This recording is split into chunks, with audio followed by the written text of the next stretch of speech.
देई के जहर मारा देलू हमके गोरिया, देई के जहर मारा देलू हमके गोरिया, कइले रहू प्यार हमारा से चुपे चोरिया।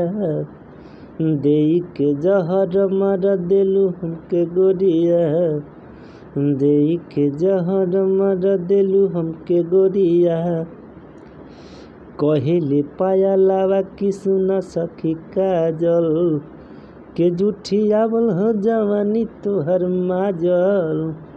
कहेले पाया लावा कि सुना सखी काजल।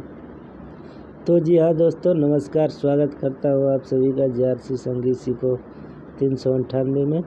इसी तरह हमारे वीडियो में बने रहें। अगर वीडियो हमारा देखते हैं, अच्छा लगता है तो हमारे वीडियो को खूब शेयर करें, और हमारे चैनल पर नए हैं तो चैनल को सब्सक्राइब कर दे भाई, वीडियो को लाइक कर दे और ज़्यादा से ज़्यादा शेयर करते रहिए, बने रहिए हमारे वीडियो से। तो चलिए, आप सभी को तो गाना सुना ही दिया हूँ, प्रमोद प्रेमी जी का ही गाना है, ठीक है। तो चलिए, वीडियो को बड़ा नहीं करेंगे, अंतरे में आते हैं। दिल से भुलाई दिहलू रोवाई, सही में बाड़ू हर जाई, डलबू से नूरावा जाके ससुरावा, हमारा के पागल बनाई।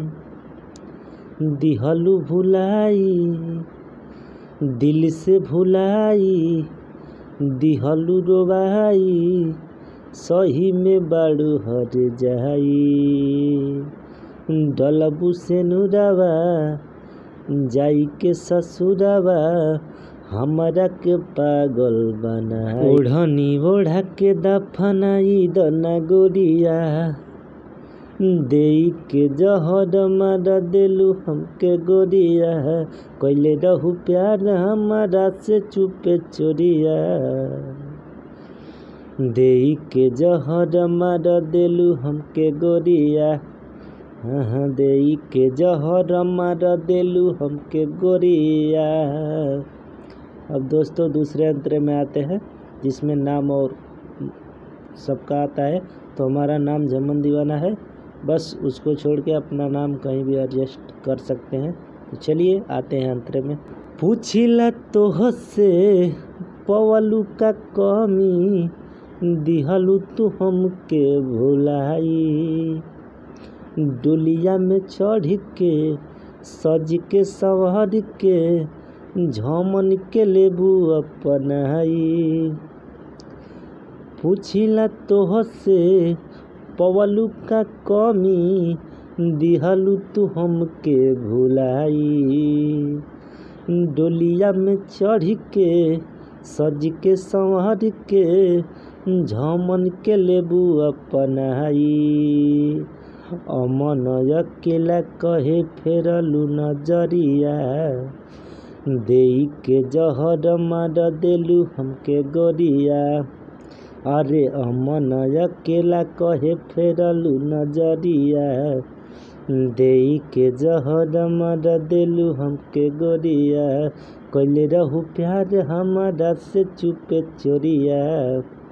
देई के जहर मारा देलू हमके गोरिया, कहेले पाया लावा कि सुन सखी काजल।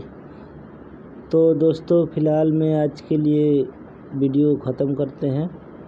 तो जिस भी सिंगर भाई को ये सॉन्ग गाना है तो बिल्कुल गाएं, बिल्कुल फ्री है सॉन्ग है, कहीं भी किसी भी स्टूडियो से गाएं, बस हमारा नाम झमन दीवाना रहना चाहिए। और गाते हैं तो व्हाट्सअप कीजिए हमको गाना, थोड़ा हम भी सुने कैसे गा रहे हैं, ठीक है। हमको गाने नहीं आता है भाई, गाना बहुत मस्त है, आप लोग रियाज करके गाएंगे तो ये गाना बहुत आगे निकलेगा, आपकी मेहनत के ऊपर है। चलिए, जय हिंद, जय भारत, जय हो भोजपुरिया समाज। बने रहें इसी तरह वीडियो से। नमस्कार।